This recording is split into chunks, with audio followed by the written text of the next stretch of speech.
Байцааны үзэгчтэй баялаг бүтээгчдийг дэмжин төслийн ээлжид шууд нэвтрүүлэг үзэгч та бүхэнд хүрч байна. Тэгэхээр баялаг бүтээгчдийг дэмжин төсөл маань 3 дахь 4 дахь сардаа хэрэгжээд явж байна. Төслийн үе шат ямар байгаа талаар баялаг бүтээгчдийг дэмжин төслийн санаачлагч Даваяр энэ удаагийн ярилцлагад оролцож байна. Танд өнөөдөр мэдээг хүргэе. За баярлалаа. Үзэгчтэй энэ өдрийн мэнд хүргэе. За одоогоор баялаг бүтээгчид энэхүү төслийн маань үе шат ямар шатандаа явагдаж байна? Та бидэнд бас дэлгэрэнгүй мэдээлэл өгөхгүй юу? За манай баялаг бүтээгчдийг дэмжин төсөл хөтөлбөр байна. Энэ жил одоо бүтэн жилийн хугацаанд үргэлжлэнэ. За бүтэн жилийн хугацаанд үргэлжлэхдээ 3 үе шаттай байгаа. За нэгдүгээр үе шат нь бол орон нутаг дахь баялаг бүтээгчтэй олон нийтэд таниулсан сурчлах. Хоёрдугаар үе шат маань нийслэлд одоо ажиллаж буй баялаг бүтээгчтэй сурчлах. Гуравдугаар үе шат маань бол олон улсад одоо амьдарч байгаа монголчууд маань бас их баялагийг бүтээдэг юм байна. Тэр монголчуудаа бас монголчуудаа сурчлах. Монголчууд маань одоо ямар баялаг бүтээж байна вэ гэдгийг бид нар орон дээр болон олон нийтийн сүлжээ, сошиал медиагаар дамжуулаад олон улс сурталчилж байгаа учраас харилцан одоо Монголд байгаа гадаад ажиллаж байгаа баялаг бүтээж байгаа хүмүүсээ монголчуудаа сурчлах. Ийм харилцан ийм 3 үе шаттай ийм төсөл хөтөлбөр маань хэрэгжиж байгаа. Эхний үе шат маань дөнгөж сая дуусж байна. 21 аймгийн баялаг бүтээгчтэй уулзсан нэвтрүүлэг ярилцлагуудыг манай ATV телевиз болон Mass TV тийм ээ Info TV сэтгүүл Mass TV-ийн сайтуудаар үзэгчид баялаг бүтээгчид маань маш олон цуврал нэвтрүүлэг ярилцлагуудыг хүлээн авч үзсэн. Энэ бас маш олон санаануудыг маш олон тулгымцсан асуудлаа ч гэсэн бид нараар дайлгаж хэлж ирсэн тийм ээ. За бид одоо энэ 3 сарын баг хугацаанд 21 аймаг 20 гаруй сумдаар явж баялаг бүтээгчдийнхаа уулзаад сурвалжлаад ирлээ. За ингээд цаашдаа бид бас үргэлжлээд орон нутгийн одоо өргөн хэрэглээний бараа бүтээгдэхүүн дээр одоо ажиллаж байгаа баялаг бүтээгчид энэ одоо сурчилж амжлаа л да. За ер нь удирдлын чанартай бас ажилладаг манай орон нутгийн баялаг бүтээгчид маань жишээлбэл цүү цагаан эдээ одоо зогссон байгаа үе таарж байгаа мөн одоо жимс ногоо газар тариалан одоо намар урцаа хураах үеэр нь тэн дээр манай баялаг бүтээгчид маань бас ямар баялагийг бүтээж гэн сүү цагаан эдээнийхэн цагаар очиж бас тэр орон нутгийн баялаг бүтээгчдийг сурвалжлана. Тэгэхээр энэ сурвалжлага маань одоо энэ удаа ингээд орон нутгийн 21 аймаг 20 гаруй сумдаар яваад дуусч байгаа юм биш. Эргээд одоо 100 намар дахиад үргэлжилнэ.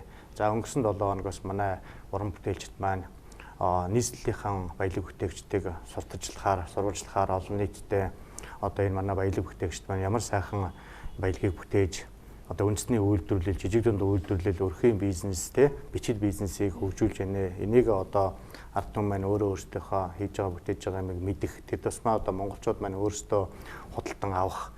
Дээрээс нь одоо хэвлэл мэдээллийн байгууллагууд маань энэ одоо сайхан баялаг бүтээгчдийг сурчлан олон нийтэд сурсан таниулах ийм одоо сайхан кампанит ажлыг явуулж байна да. Бид нарыг бас хөдөө орон нутагт ажиллаар явж байхад маш олон хүмүүс хүлээлттэй байсан. Танаа төслийн баг ирсэн үү? Бид нар танаад бас оролцож байгаад явдал бид нарыг зориод ирсэн явдал маш их баярлалаа. Хаа байсан хөвсгөл ховд гойвалтаа гэд холын хязгаар гэлтгүүгээр бид нар 21 аймагт очиж үндэсний үйлдвэрлэгчийг магадгүй зарим нөрхийн үйлдвэрлэгч, зарим жижиг дунд байсан, зарим импортыг орлогоц бараа бүтээгдэхүүн үйлдвэрлэж байсан гэд янз бүрийн үе шатны 2-3 ажилтнтай, 10 гаруй 20 гаруй ажилтнтай гэд маш олон үйлдвэрлэгчид оролцож исэн. Тэдгээр болгонд тулгамцсан асуудлууд бас байсан. Бидний нэвтрүүлгээр дамжуулаад бас тэр үгээ бас төрийн одоо бодлого шийдвэр гаргадаг хүмүүст бас дамжуулаарай гэж хэлж ирсэн тийм ээ. За манай төсөл хөтөлбөрийг санаачлан хэрэгжүүлж байгаа Mass агентлаг болон ATV телевизийн уран бүтээлчд маань сая одоо энэ 2 сар гаруй хугацаанд 18500 км газар замыг туулж 21 аймаг 20 гаруй сумдаар ажиллаад ирлээ л дээ.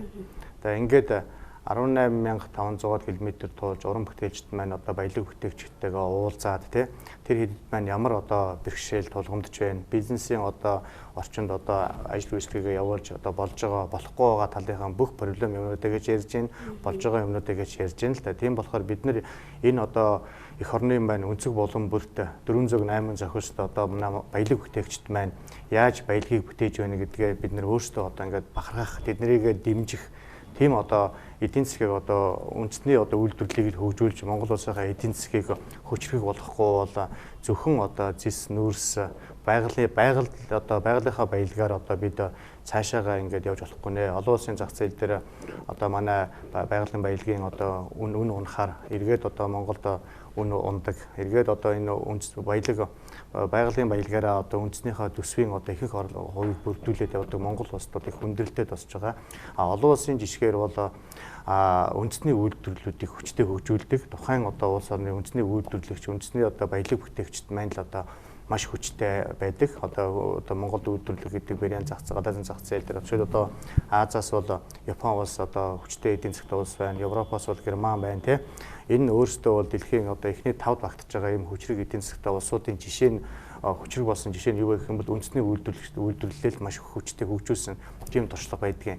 Манай ингээд ойрхон хөрш хятад бол одоо хятадын хүн амын 95% нь жижиг дунд үйлдвэрлэл дээр ажиллаж байгаа жишээ нэ. Жилдээ гарч байгаа болсон хүчнийг одоо 10 сая хүнийг ажлын байртаа болгоно гэдээ одоо төрөлсгөөс бодлогоор явж идэг өөр тэр дөнгөж сургууль төгссөн хүүхдүүдийг шууд ажлын байранд оруулдаг. Гэхдээ тэр нь өөрөө үндэсний үйлдвэрлэл, жижиг дунд үйлдвэрлэл бизнес одоо эрхэлдэг тийм одоо талбар дээр шууд гаргадаг. Тиймэрхүү жишээ юмуд байдаг. Одоо ер нь бол олон улсын сайхан туршлагууд их байдгийн байлээ. Тэрнээс бид нэр жишээ аваад суралцаад бол энэ үндэсний үйлдвэрлэлийг бодлогын хэмжээнд хөгжүүлэх цаг нь болсон. Алийн болгон бид доллароос хамааралтай байх уу? Алийн болгон одоо газар дээрх баялгаа гадагш нь ачиж гаргаад ингээд мөнгө олно гэдээ олоод олсон мөнгөөрөө бид нэр халамжийн бодлогыг хавтгаруулад ингээд явах уу? Бид бас энийг үзлээ шүү дээ тий. Эргээд өнөөдөр бид нэр бол үндэсний үйлдвэрлэл, жижиг дунд үйлдвэрлэгч нар Монгол улсад маань баялагийг бүтээж байгаа. Энэ баялаг бүтээгчтэй дэмжиж үндэснийхээ үйлдвэрлэлийг хөгжүүлж эдийн засгийг хөгжрөх болгох нь одоо бидний хамгийн гол зорилго юм байна гэдгийг л ойлгож авч байна да. Одоо энэ эдийн засгийн хямралтай 2014, 2015 онд бол одоо эдийн засгийн хямрал үргэлжилж байна. Тэгэхээр эдийн засгийн хямрал нь зөвхөн Монгол улстай нүүрлээд байгаа юм биш. Дэлхийд одоо эдийн засгийн хямрал нүүрлж байна. Дээрээс нь одоо эдийн засгийн хямралаас гарахын тулд одоо бодиттой бодлогын ажлуудыг хэрэгжүүлж байна. Өнгөрснөө эргэж харах хэрэгтэй болж байна. Ирээдүгээ хөгжлийн бодлогоо тодорхойлох хэрэгтэй болж байна, тийм ээ. Зөвхөн одоо төр засаг солигдсноор зөвхөн 4 жилийн мөрийн хөтөлбөрөөр улс орон цаашаа хөгжихгүй юм байна. Энэний үр дүн эргээд ард түмэн хохирж байна, тий. Ард түмэн одоо амьдрал айгүй хэцүү байдаг. Одоо хамгийн их шууд хүлээж одоо буудаг тийм л байгаа л да. Тэгэхээр өнгөрсөн 7 хоногт Монголын эдийн засгийн форум 2 өдөр төрийн ордонд болж өнгөрсөн. Эрх баригч одоо 76 гишүүн төрийн өндөрлгүүдийн хийлж байгаа, зорж байгаа нэг зүйл бол үндэсний үйлдвэрлэгчтэй дэмжиж, баялаг бүтээгчтэй л дэмжүүл манай улс их орн болох юм байна гэсэн нэгдмэл байр суурьтай байсан. Тийм ч учраас бас мас агентлагийн санаачлал эхлүүлсэн энэ ажил бас цаг үеэ олсон, маш үр дүнд хүрэх тийм бас төсөл гэдэг нь энэ үеэр харагдаж байсан тийм ээ. За энэ жилийн Монголын эдийн засгийн форум бол нэлээд тийм улс орны эдийн засаг хүнд байгаа ийм үед болж байгаа форумоор их онцлог байлаа. За энэ чинь бол 5 дахь жилдээ болж байгаа юм. За өмнө одоо болж исэн форумуд бол одоо манай улс мөнгөтэй байлаа, баян байлаа. Тэгээд тэр үед бол одоо ийм форум бол ингэж айхтар одоо бодлогын хэмжээний юмнуудыг яригдж байгаагүй. Энэ удаагийн форум дээр бол одоо илтгэл тавьж байгаа илтгэгч нар дээрээс нь Монгол Улсын ерөнхийлөгч, ерөнхий сайд, их хурлын даргын энэ илтгэл дээр яригдж байгаа юмнууд бол ихэвчлэн ер нь бол одоо үндэсний үйлдвэрлэлийг хөгжүүлье. Энийг одоо бодлогоор хөгжүүлье. Тодорхой хэмжээний стратеги төлөвлөгөөтэйгээр хөгжүүлье гэдэг юм. Аль альнийх нь илтгэл дээр бол тодорхой хэмжээнд орж ирж байгаа юм. Зарим одоо илтгэгч нар дээр бол жишээлбэл манай мас агентлаг телевизийн энэ дөнгөж 2015 он гаргаад энэ баялаг бүтээгчдийг дэмжиж төсөл хөтөлбөрийг бид зөвхөн өөрсдөөсөө санаачилж ямар нэг одоо санхүүжилт байхгүй одоо жишээлбэл засгаа санхүүжилт байхгүй дээрээс нь ямар нэг яам агентлаг төрийн бус байгууллага аж ахуй нэгжээс манай төслийг санхүүжүүлээгүй зөвхөн манай одоо хэвлэл мэдээллийн агентлаг байна мас агентлаг байна өөрсдөө энийг санаачлагаараа өөрсдийнхоороо санхүүжүүлж хэрэгжүүлж байгаа юм төсөл хөтөлбөр. За энэ одоо бидний энэ 3 сарын хугацаанд хийсэн одоо орон нутагт одоо баялаг бүтээж байгаа баялаг бүтээгчдийг бол одоо манай сая эдийн засгийн форум дээр бол их олон жишээ татж ярьж ийлээ л дээ. Тэгэхээр бидний бас хийж байгаа ажил маань төр засагт болон Монголын ард түмэнд аягүй хүрж байгаа. Тэгээд ч одоо энэ үндэсний баялаг бүтээгчтэй дэмжиж эднэрлийг алдаршуулъя гэсэн энэ манай энэ аяныг байна одоо Монголын ард түмэн өөрсдөө ингэж аягүй сайхан дэмжиж аягүй том давлгаа үүсгэж байгаад манай одоо медиа группийн одоо манай мас агентлагийн уран бүтээлчдэд маш сайхан сэтгэлийн дэм өгж байгаа. За тэгэхээр төслийн маань нэвтрүүлэг ярилцлага гэд хэвлэгдээд сонингоор зурагтаар гараад дуусаагүй. Бид бүхэн үндэсний баялаг бүтээгч хэмээх энэхүү шинэхэн сэтгүүлийн нээлттэй өнгөрсөн амралтын өдрүүдэд хийсэн байгаа. Энэ сэтгүүлийнхаа талаар яриач. За ер нь манай баялаг бүтээгчдийг дэмжих төсөл хөтөлбөр байна бол одоо орон нутагт баялагыг бүтээж байгаа баялаг бүтээгчтэй, жижигэн үйлдвэрлэгчтэй, өрхийн бизнес, бичил бизнес эрхлэгч мөн одоо үндэсний одоо том үйлдвэрүүдэд сурталчилж байгаа. За энэ сурчлагаа маань бол одоо манай медиа группийн хэвлэл мэдээллийн бүх хэрэгслээр гарч байгаа. За телевиз, радио, сонин сэтгүүл, олон нийтийн сүлжээ, сошиал медиагаар одоо бид нар дамжуулж олон нийтэд таниулсан сурчилж байгаа. За тэрнээс гадна бид нар өнгөрсөн 7 хоногийн 5 дахь өдөр энэ баялаг бүтээгч сэтгүүлийн маань 1-2 дугаар хэвлэлтнээс гарлаа. За одоо энэ 1-р дугаар, 2-р дугаар дээр бол манай орон нутгийн баялаг бүтээгчид маань яаж баялагыг бүтээж байгаа юм бэ гэдгээ бол одоо хэвлэл мэдээллийн хэрэгснээс ясаас гадна энэ сэтгүүл дээр бас өөрсдийнхөө ярилцлагыг өгөөд, өөрсдийнхөө үйлдвэрлэлийн технологиг танилцуулаад, бараа бүтээгдэхүүнээ танилцуулаад ингээд гарсан байгаа. Энэ бол одоо Монгол улсад хамгийн анх удаа гарч байгаа ийм баялаг бүтээгч гэдэг ийм сайхан сэтгүүл гарч байгаа. Тийм учраас манай энэ баялаг бүтээгч гэдэг сэтгүүлийг манай Монголын ард түмэн уншигчид маань худалдаж аваарай гэж би одоо хамт олонны өмнөөс хүсэх байна. Тэгээд энэ худалдаж авсан энэ сэтгүүлийн одоо юу орлого маань эргээд шилэн дансаар баялаг бүтээгчтэй сурчлахад зориулагдах юм шүү. Тэгээд таны энэ сэтгүүлийг худалдан авж байгаа орлого маань эргээд одоо баялаг бүтээгчдэд зориулагдах учраас таны ч гэсэн оруулж байгаа бас хувь нэмэр гэж та бас ойлгож хүлээж авч болно. Тэгээд энэ сэтгүүлээс 3-ыг авахд нэг сэтгүүл үнэгүй дагалдана. Дээрэс нь мөн одоо энэ DVD үнэгүй дагалдана. Тийм учраас 3 сэтгүүл авахд нэг сэтгүүл дагалдаад дээрэс нь DVD дагалдана. Зүгээр нэг сэтгүүл авахд бол нэг DVD үнэгүй дагалдаж байгаа. За тэгээд энэ бол өөрөө баялаг бүтээгчдийн одоо баялагыг яаж бүтээж байгаа талаар хийсэн ийм сурвалжлууд байгаа. Тийм учраас бол одоо яг ингээд нэг үйлдвэрлэл хийж байгаа, бүтээгдэхүүнээ гаргаж байгаа. Тэгээд тэр эздийнх нь өөрийнх нь яриа, тэр цехэд тэр үйлдвэрт ажиллаж байгаа ажилчдынх нь яриа эднэр бүгд энд ингээд орцсон. Тэгэхээр энэ бол одоо өөрөө их тийм сонирхолтой сэтгүүл байгаа. Та бүхэн авч уншаарай. Ингээд үйлдвэрлэл явуулахад ямар проблемууд тулгардаг юм байна. Энэ үйлдвэрлэл цехийг ингэж явуулснараа бас ямар сайхан сэтгэл ханамж авдгийг, өөрийнхөө хийж байгаа бараа бүтээгдэхүүнийг монголчууд мань өөрсдөө өмсөөд хэрэглээд ингээ явж байгаад нь манай энэ салбарт ажиллаж байгаа энэ үндэсний үйлдвэрлэгч компаниуд маань ямар их бахархдаг, тийм сайхан бахархал байдаг. Мөн одоо түрүүний хэлснээр проблемууд бас зөндөө байдаг те. Энэ бүх юмнуудаа өөрсдөө ярьж хилээд бүгднийг ингээд харуулсан ийм сайхан одоо нөгөө монголчуудын маань баялаг бүтээж байгаа баялагчдын маань зовлон жаргал бүгднийг шингээсэн ийм сайхан сэтгүүл байгаа. Тэгээд энэ сэтгүүлийг та бүхэн уншаад үзэхээр бол одоо Монгол улсынхаа эдийн засгийг чадваржуулах мөн монгол хүн одоо оюуны бүтээл, монгол хүний одоо хийж чаддаг энэ бүтээл одоо үйлдвэрлэл маань яаж одоо Монголын зах зээл дээр монголчуудыг одоо монголчуудаа хэрэглэх анхаас гадна олон улсын зах зээл дээр гарч Монголд үйлдвэрлэл гэдэг брэнд маань бас брэнд болж гаднаас бас маш их долларын урсгал Монгол руу оруулж иж Монгол улсыг эдийн засгийн хувьд хүчрэх болгоход бол манай энэ орон нутгийн баялаг бүтээгчид, нийслэлийн баялаг бүтээгчид маань бол маш өндөр хувь нэмэр оруулна гэдгийг бардам хэлж байна. Тэгээд ер нь бол одоо бид баялаг бүтээгчтэй, үндэсний үйлдвэрлэгчтэй маш сайн дэмжих хэрэгтэй. Ер нь бол ижил төрлийн импортын бараа одоо Монголдо бид нар үйлдвэрлээд байна л та тийм. Гэтэл гаднаас ижил төрлийн одоо импортын бараанууд их хэмжээгээр оруулж үн унгааж байна. Дээрээс нь одоо үндэсний том үйлдвэр компаниуд бол одоо жижиг одоо аж ахуй нэгжүүдийг бас зах зээлээ шахаж чинь гэдэг юм уу. Төр засгийн энэ дэр бодлогын юмнууд маш их хийгдэх ёстой юм байна.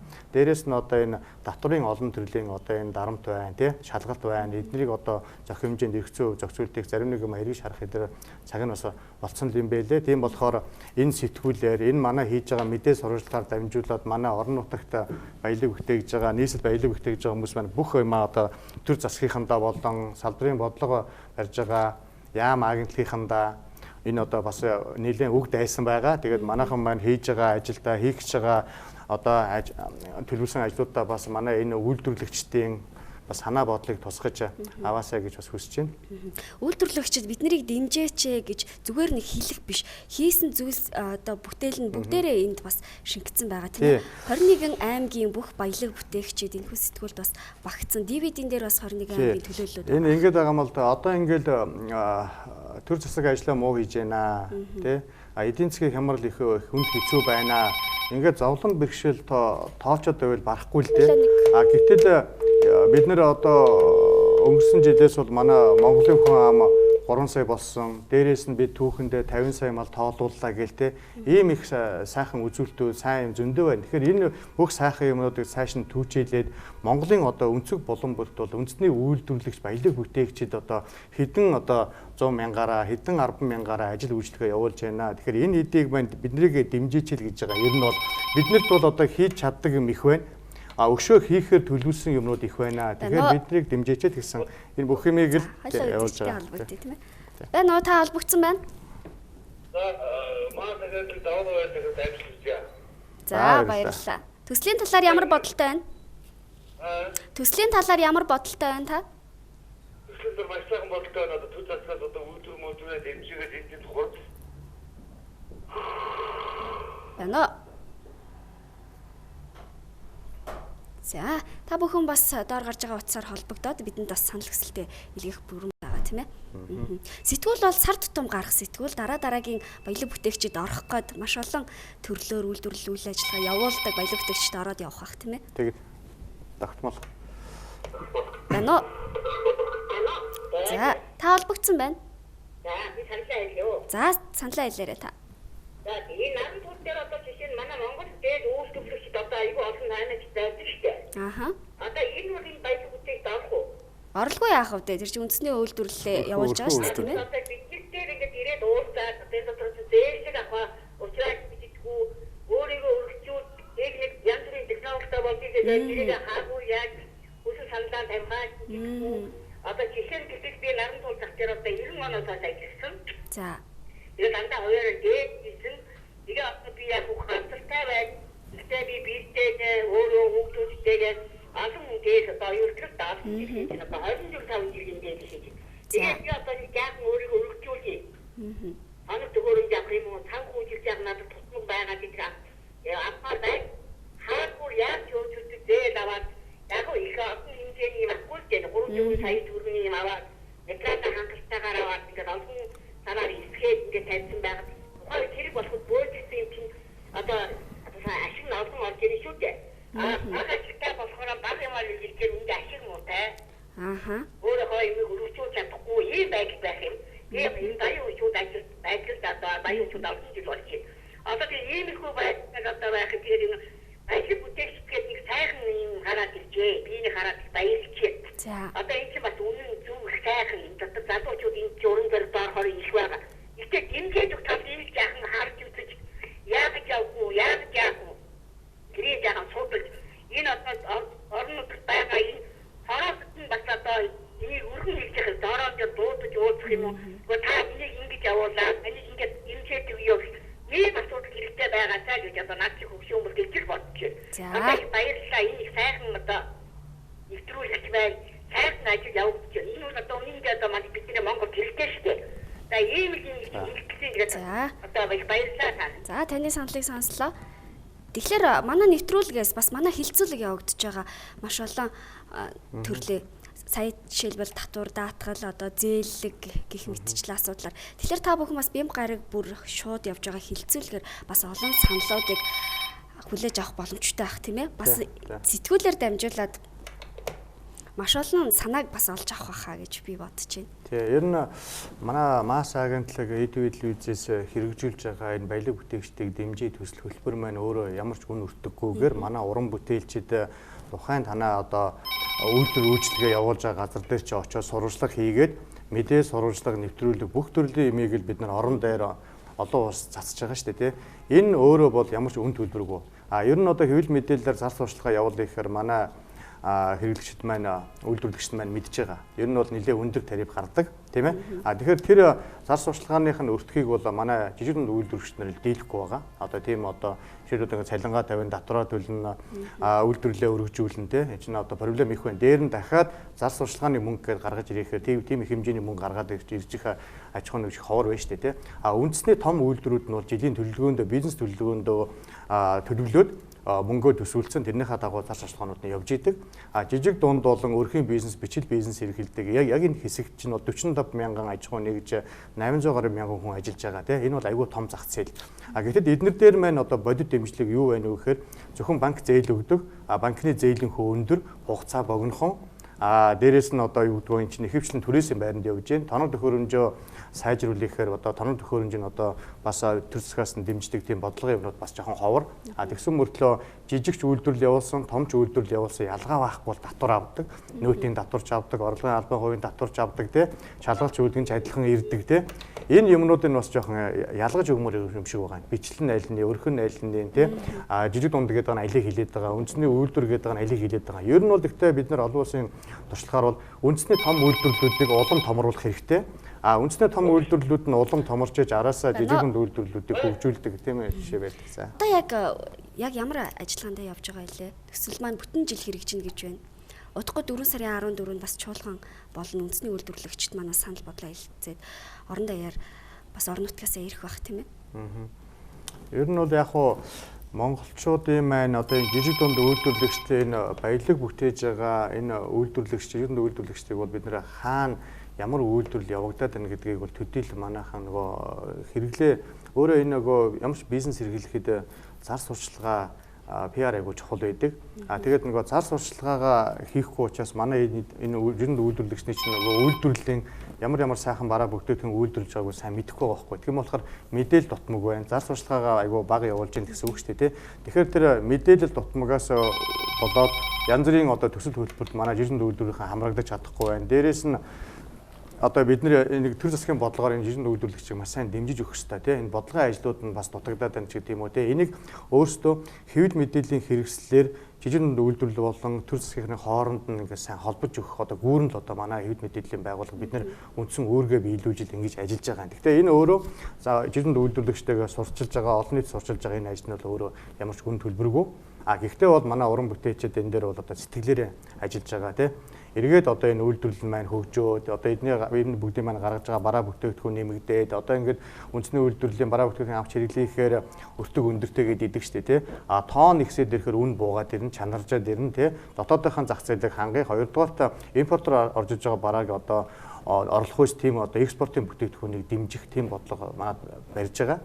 Дээрээс нь одоо энэ банк жижиг үйлдвэрлэгчдийн хоорондын энэ зээл өгдөг, авдаг гэдэг зарчмыг болоод харилцан хамтарч ажиллах ёстой болсон юм байна гэдгийг бид нар бас хараад байгаа юм. Тэгэхгүй бол нэг нь зээл өгөөл тэгэл мартдаг орхидог. Нөгөөх нь нэг зээл аваад тэгэл явдаг. Хоёрдугаар тэрний үйлдвэрлэл нь хөгжиж гин үү? Одоо хоёулаа хөгжиж явах хэрэгтэй. Банкын ч зээлээ өгөөл нөгөөх нь одоо өгдөг авдаг бодлогоос тэрнээс салъя гэдэг байгаа шүү дээ. Тэр нь болохоор нэг нь бол төсөл хэрэгжүүлэгч, нэг нь бол төслийг санхүүжүүлэгч гэдэг тий. Одоо жишээлбэл банк бол санхүүжүүлж байна. Нөгөө жижиг үйлдвэр төсөл хэрэгжүүлж шүү дээ тий. Энэ хоёр өөр цаашдаа бол хамтдаа хөгжих хэрэгтэй харагдаад байгаа байхгүй юу? Хамтдаа байж хөгжин. Тэгэхгүй бол өгдөг авдаг зарчмаас одоо болмоор юм шиг тийм л юм харагдаад байгаа. За 4 сарын 14-нд чуулганыхаа талаар таас мэдээлэл өгвөл. Тий, одоо энэ 4 сарын 14-нд жижиг дунд үйлдвэрлэгчдийн анх дахь чуулган гэж болно. За энэ чуулган дээр бол одоо манай энэ баялаг бүтээгчдийг дэмжих энэ төсөл хөтөлбөрт хамрагдсан энэ орон нутаг болон нийслэлийн одоо энэ манай энэ баялаг бүтээгч хөтөлбөрт хамрагдаад зар сурчлаганд ороод явж байгаа энэ аж ахуй нэгж жирийн үйлдвэрлэгч нар маань бол энэ үндэсний чуулганд бол хүрэлцэн ирэхийг урьж байна.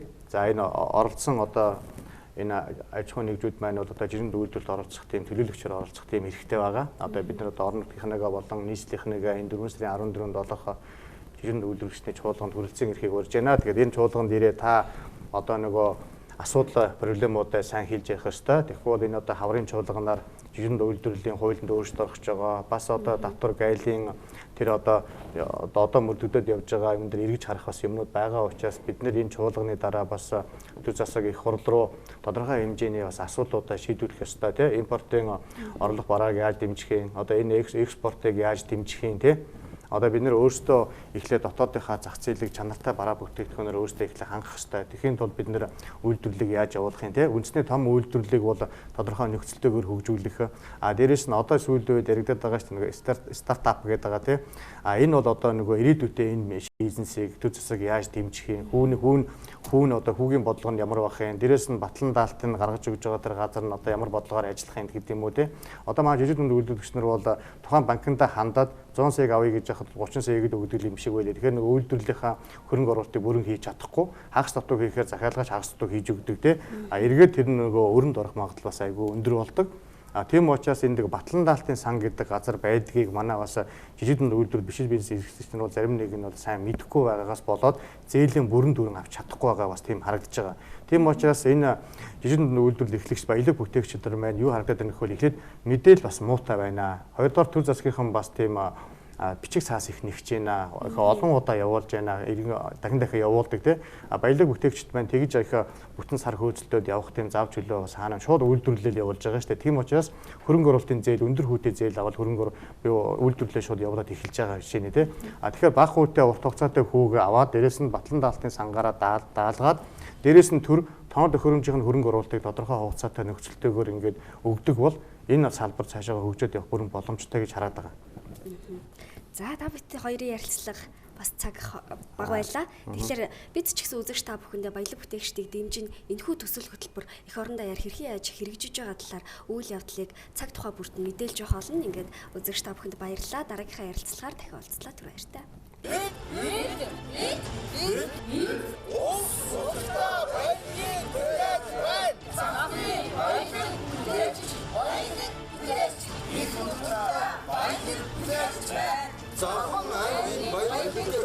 Монголын баялаг бүтээгч.